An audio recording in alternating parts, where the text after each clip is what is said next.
all the places of the earth, they know that the gods and spirits affect man's path. All the misfortune that befalls man lies at their feet. If you have eyes to see, you see their presence and their power. Keep your eyes open, traveler, and you might see their faces. Here, they once said that Loki lies imprisoned in a cave, trapped by his enemies, who set a serpent above to drip venom on his face. His wife, Sigyn, sits beside to catch the venom in a bowl, but when she must leave to empty it, the poison falls unabated. His pain is so great that he thrashes and writhes. And here above, we see the earth shake and break apart. Across the sea, they know that the earth is carried in the arms of a giant. When he is vexed or injured, he may not carry his burden so gently, and the world will feel his anger and pain. In a land far away, they say the winds are trapped inside the earth. They try always to make their escape, and they buffet and beat on the walls of their prison, causing the earth to quiver. And when they break through, they make their escape. They explode out in fury. In the lands of your birth, people live hidden too, in the hills and stones. They may be the remnants of a godly race who lost a war with giants and, finding the world changed, retreated into silence. But you still see their carvings and circles from the time when they walked among men.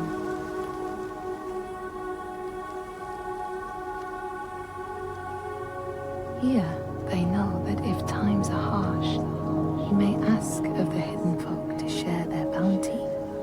And if you are strong and wise and good, they may hear your plea and send you aid.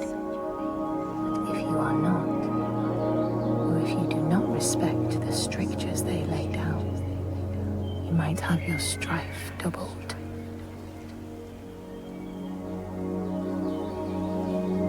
In the lands of your birth, and in these lands too, they know that people can be taken by the secret fair ones.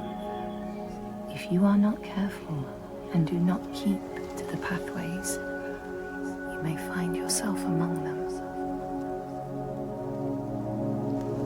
In a land to the east, they know that when a traveler finds themselves lost, it is the fault of the Vadadash, who wait at the crossroads to trick souls passing by.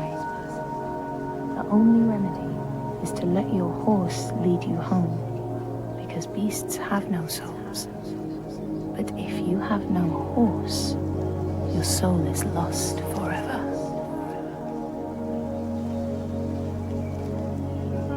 In this place, they know that sometimes the hidden folk will take their children and leave another in their place. These children may look the same as their own, but will be dazed and far away, or ill-tempered. And you know then you have a changeling in your house. In this land, when people cannot raise their children, they will leave them in a sacred place for the hidden folk to take and care for. Sometimes these children come back, but it is said that they are changed, with a wildness in their eyes, and their parents do not want them. These people know that children who have died uncared for can return as Útburður, small ghosts clad in fluttering rags. When there are storms, they may cry as they did when they were human, and will look for their mothers until they find them, and never leave them again. In this land, you may catch sight of the Landdisasteinar, the spirits who embody the sacred places, the rivers and rocks. Do you see the Lady of the Mountain, the Fiat Kunan, who bathes in the waterfall and lets the drops fall on her shoulders? In the heart of the Northlands, they know the storms are born of the Oshkuredi, the hunt of Odin. The huntsmen ride horses with eyes of fire. Their weapons clash like thunder, and it is best to hide inside, lest your spirit be called to join them. In your lands, traveler, they know that the Kailif, the hag of winter, is the one who hurls sleet and snow upon the land.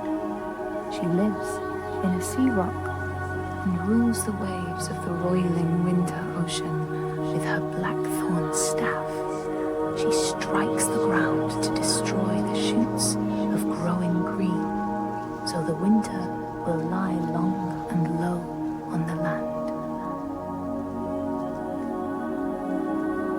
These people know that the sea god, Ran, sets out nets to trap sailors and drag them to her world. She sends the waves, her daughters, to wreck boats so she will have more men to take. And jealously, she pulls them down beneath the water. People here speak of warriors who can transform themselves into bears when they are enraged. Their skin becomes hide so thick, no sword or spear can break it. When King Hrolfr fought Skald, many people saw a great bear fighting beside him, who killed more men with its paw than any 5 soldiers. Men here will tell of how Jarl Hakon worshipped the giant Thorgerða and sought her aid in the middle of battle when the tide was turning against him. Fleeing to an island, he pleaded with her for aid. She demanded a sacrifice. She rejected all of his offerings until he, at last, killed his own son in sacrifice. Thorgerða gave aid, and Hakon's enemies saw the giants striding amongst the ships, arrows flying from every finger and never missing their mark. Their morale was sapped, and Hakon won his battle.